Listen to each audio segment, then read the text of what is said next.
Let's have a look at this month's project. Hello and welcome to the treasured page. I'm Melanie and this is our quiet crafting space. In front of me I have a lot of little signatures. I'm obsessed with these. They are so much fun. If you'd like to find out more about the Send a Signature project, this is happening over on my Facebook group, which is the Treasured Page FB group, and we have lots of signatures that are being swapped around with many crafters and like-minded friends around the world. I like to include the projects here on YouTube so that you can have a go at home.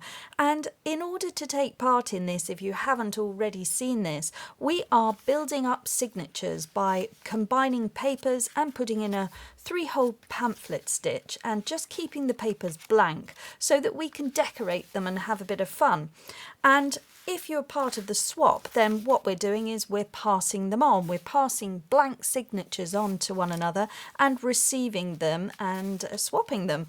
And so we're actually swapping the blank signatures to decorate ourselves. And what we're also receiving is a little pouch of interesting scraps and bits and bobs to help us to create pages.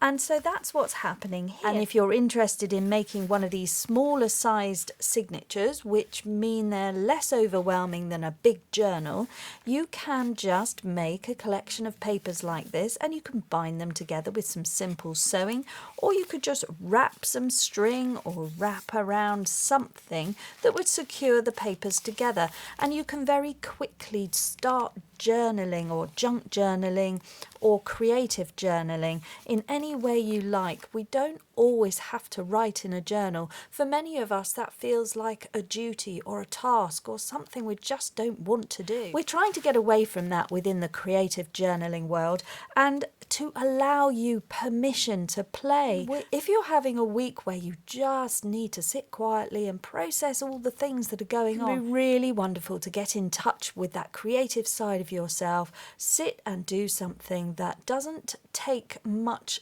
concentration and to get lost in a task, and then be able to decorate a page that isn't blank and white and stark and scary. It's actually got some markings on it, whether it's tea stain or whether it's got something on there. You might open up these little pages and just have a flip through and think, oh, that speaks to me. I'm going to paint that bird, or I'm going to add a little collage on top of that image of a bird.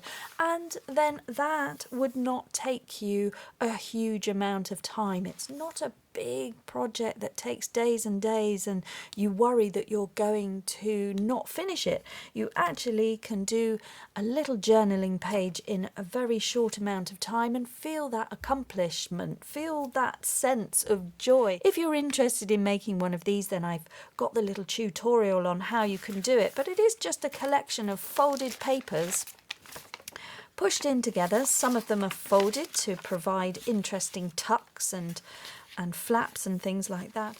So if you've got 10 pieces of paper, when you start counting front and back, you're left with 40 surfaces to work on, and then you might even want to tip in or add in more papers as you go. So there are going to be plenty there for a whole month or more. We're using these for 3 months, but we're also going to be making ephemera and adding that in as well, and perhaps it might spill over to 2. This is what I've got here. Now, I'm part of a swap group here in the UK. I think there's 10 of us at the moment swapping, and one of the girls there, she's a teacher, and she had the brilliant idea, and I forgot to say that this was such a brilliant idea, so I'm saying it here on YouTube. Glynis, well done, because you've decided that you're making a second signature to keep, and when we have the monthly projects, you are making 2, one to keep and one to send. Genius! Why didn't I think of that? Because I've been sending off some of my really good ideas that I then forget what I did, and I have to look back on my pictures, and sometimes the details lost in pictures or in videos, and it is really nice to have an idea collection in a book. So these can be your little idea books. These can be great if you want to put together a little piece of ephemera and then you want to add it on, and I love having that. I use that when I do maybe maybe a junk journal July or December, I use those as my idea guides. And then I'm always having ideas, and I never want to lose that. I always like to look back and be reminded of the skills that I'm learning, where I'm at now to where I'll be in several years' time is hopefully going to be an improvement, and I can see the starting point of what I did then to what I shall be doing in the future, and that will be a growth and of course a journey. And these are great little idea books which we can have fun by making covers of, or little wraparounds, things that we're going to have a look at so that we can store these in all sorts of different ways. You may have seen my little momogami purse that I made the other day. This is out of scrunched up paper, and it is perfect for storing things that I might like to add to one of these little journals, and then it is just a great place to put the signature as I'm working on it. And then it's portable, so I can take that and have that in a different room. I want to take this away from my craft table. I've got it, and I can go and sit somewhere else and be able to work or journal or stick things down. It's just all there, and it's brilliant. And I can put other things behind. So these pouches are really good. I'm going to make a slightly larger one, I think, so as the journal grows. This paper would be brilliant to make a cover out of, so it could be a wraparound TN style using this momogami paper that we've been looking at in the last couple of weeks. So I think I will do that. This signature was sent to me by Kirsten in Scotland, and she has put it together, and it's really, really lovely. And there's something about receiving a signature from somebody else. I don't know, I can't speak for everybody, but certainly for me, I find it really hard to write in or to do something in my own journal. It's almost like that's too special, that I need to gift to somebody else. But when I've received it from somebody, I feel like I have to. I should be. That's what they want me to do with it. It's permission.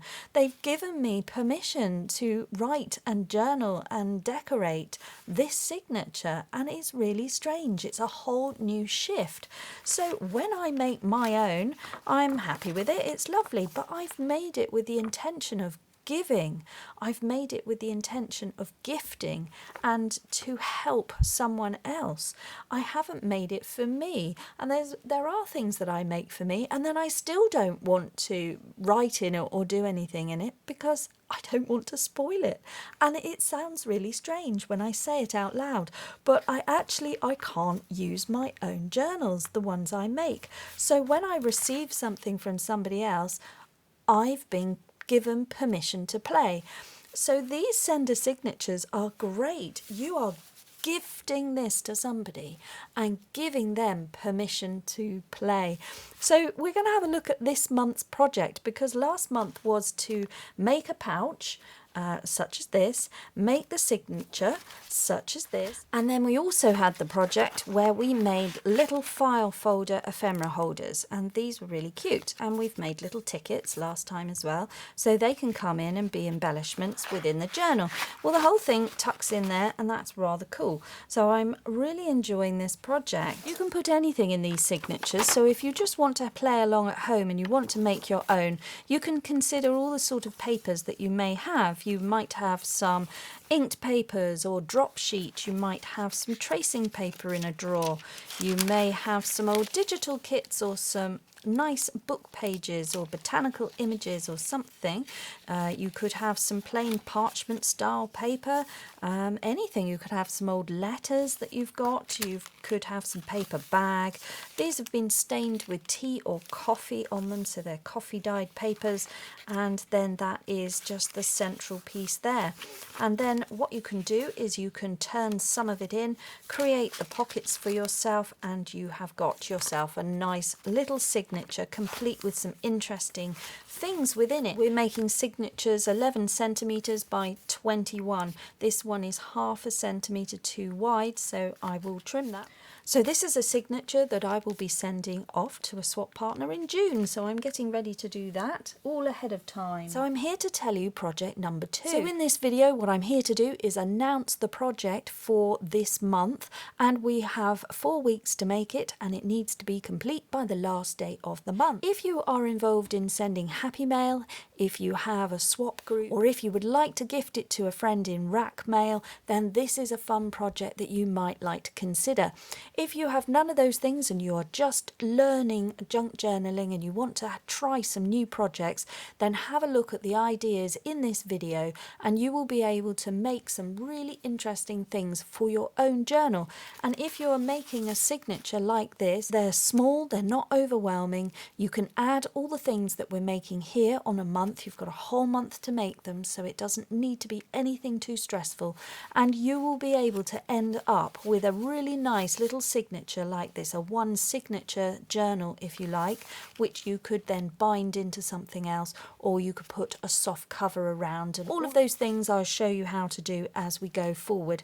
If you would like to follow along with all of these videos, they are in a playlist now called Send a Signature, and Send a Signature will be running for the whole year, and they will always be a monthly project which will come out on the 1st of every month. Alright, for our April project we are going to continue working within the theme of vintage adventure, whatever that means to you, whether it's fiction, whether it's fashion, whether it's modern vintage. We are going to be making a collection of 3 items to adorn our little signatures, and what we're going to be making is 2 hidden paper clips and 1 corner bookmark or page hugger. So we're having 1 corner bookmark and 2 hidden paper clips which we will embellish. So let me walk you through this without prescribing it too much to you so that you can allow your imagination to take over. So what you're going to need to make your corner page bookmark is essentially a square and a triangle, and you will be putting them together like this, and you can glue them down, sew them together and embellish them accordingly. The best thing to do here is use a thicker paper stock or a lightweight cardstock so that you've got some strength, so that that can come and hug the page nicely and stay there. So these are just thin papers. This is for the purpose of decorating and not so much for the substrate. So what you're looking for is something like this, some craft paper, a little bit of thickness to it. And I'll show you how I have approached mine. Orientated this way with the flap facing forward on this one, I have cut away a section here. So you can see this is the envelope and I've cut away a section. So on the other side it appears like this, and this was the portion here that I've cut away. So I've created a triangle bit. So we don't need that bit, although that is interesting because it's a little sort of pocket that you could then use to embellish for something else. So that's useful scrap. Once I'd cut away this section, I was then able to get my scissors up and under here, cut away this bit. I used my ruler to draw a line, and then I was able to cut. So it'll work like that. That's how it'll come and sit. That's the mechanism, if you will. If you've got spare envelopes, then the folds are already made for you and it's perfect. And then what I want to do is open it out, get to this portion here and be able to decorate it. So I have got some map here. I'm going to put that inside there as my decorative inside lining paper, and then bring that down and I can glue that shut. And then what I'll do is I will decorate the top triangle, my decorative scrunched paper, which looks rather fun. But now the challenge here is I don't want to see any straight lines. I want us to have a look at how we can introduce some texture. So looking at it again, how can we achieve this? We're going to look at our embellishments. We're going to look at fabrics. We're going to look at things that we might want to put on there that gives it an interesting edge, something that is not just a straight line. So you might have things that you could bring in, like a topper, like a butterfly, something like that. Could be glued down and being a bit different. Alternatively, have a look at some paper toppers that you might have. Maybe you've got some fussy cut elements that you can have a look at. Maybe you've got stickers that you can mount onto some sturdier cardstock and then just do a simple collage with a neutral background and then make this the focal point here with this irregular edge, and perhaps some embellishment there, or some lace or a trim, something along the edge there just to take away that line, and then put some lining paper in there. You can just collage some pieces in there and get yourself an interesting little tuck like that, and then that goes over the top and becomes a bookmark for one of the pages in your signature. But this is the way that I'm having a go at mine, by using the envelope, just cutting off a section there and then leaving this portion here so that I've got that to embellish and decorate. Maybe you want to look at a grungy style, so we'll put that there and bring in some grungy fabric and break up that straight line by using a softer texture.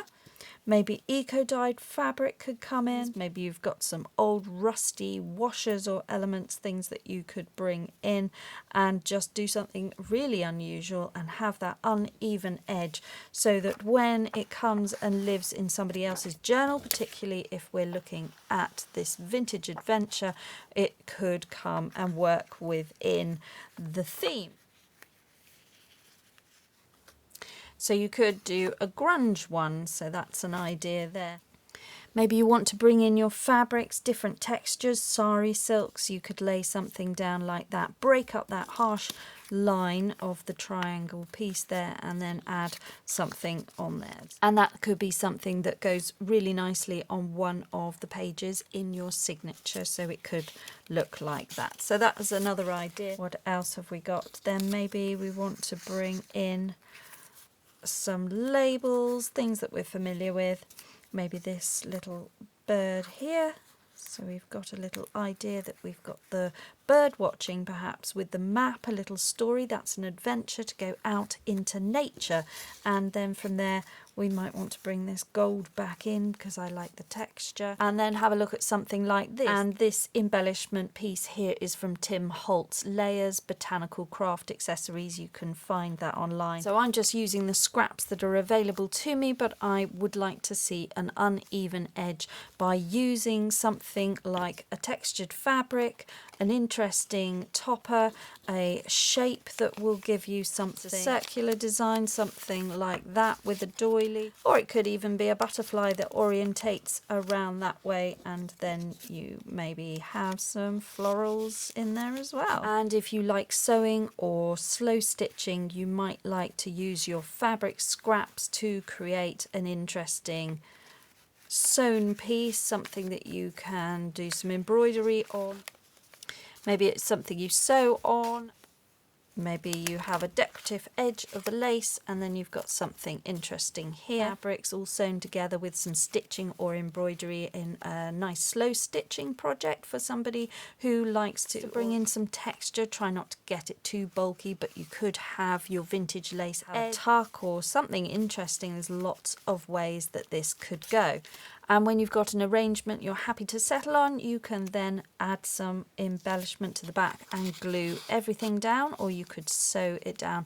Maybe a little collage, maybe a word, something that's relevant to the theme that you want to work with. Maybe stickers, a sentiment, some fussy cuts from an old book page. But that is the project. That is for the little corner tuck that's going to come and live. So you only need to do one, but you need to embellish it well, and you need to consider doing an uneven edge. So we are losing that straight line and putting in some interest, whether it's a little ruffle, whether it's a piece of lace, or whether it's an embellished piece like that. That would be great. On the other side, you can keep it into the square, or you could have a look at another shape. So you've got two embellishments, front and back. So here you could even follow the shape of the sticker or something you've got there and give that an interesting edge. Maybe lose that angle and give it a rounded edge. So that's another thing to play about with and just come up with something a little different. And then the next thing we're going to be doing is making 2 hidden paper clips to come and live within this signature. So for your paper clips, you need to go on a scavenger hunt for 2 large paper clips. You can use smaller ones, but your paper clips will then be smaller. So it's nicer to work or slightly bigger. You'll be able to really enjoy the embellishment slightly more. If you can find the jumbo paper clips, they're 2 inches or 5 centimeters. You're going to need 2 of those. Okay, so we've got the paper clips and you are going to need some scraps. So what we're doing here is some very simple paper folding, and I will show you how to do that.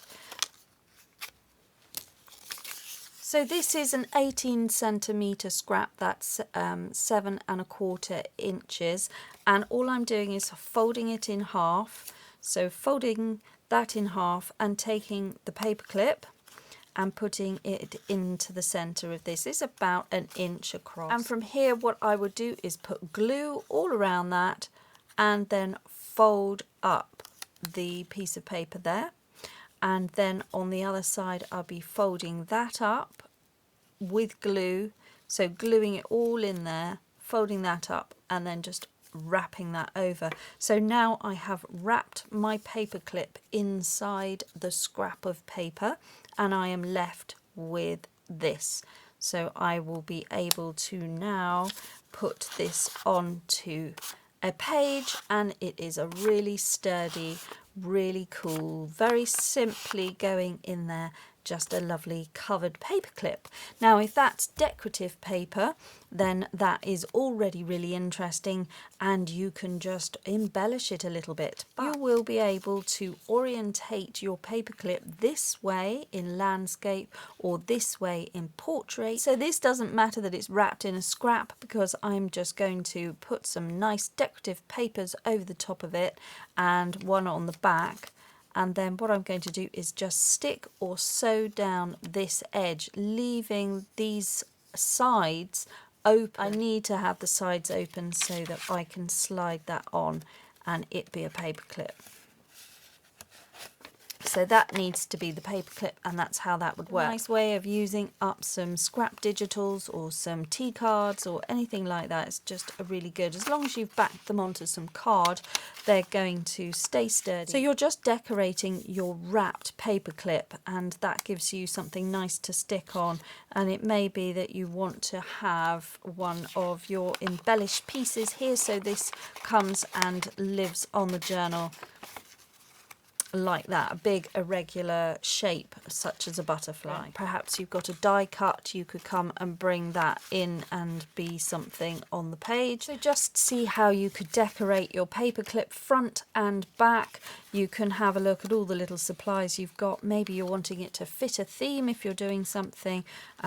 You could bring in something that even pokes out the top of the journal and is quite fun. So just have a look at these irregular shapes. Have a look at your fuzzy cuts, maybe start introducing something a lot bigger, and then you could embellish it with some texture on the top. And these are ways in which you can turn some paper clips super boring into something really exciting with little pieces that poke out the sides of the journal. And just be mindful of the back of it as well. You would need to colour that or put some ink on there so that we don't just see the white. Maybe you back them onto some decorative paper, then cut them out again, and so that when you are turning the page you are not just getting some white background, you're getting something of interest as well. And then just remember that you want to cover this with something so that you have a reverse. When you turn the page, you've got something interesting front and back to your paper clip, and we need 2 of those. So 2 paper clips, and then the whole thing needs to work together as a set. So do have some fun exploring and finding out how you might tackle this project. Any questions, do give me a shout, and above everything else guys, just slow down and make crafting time for you. Bye bye now.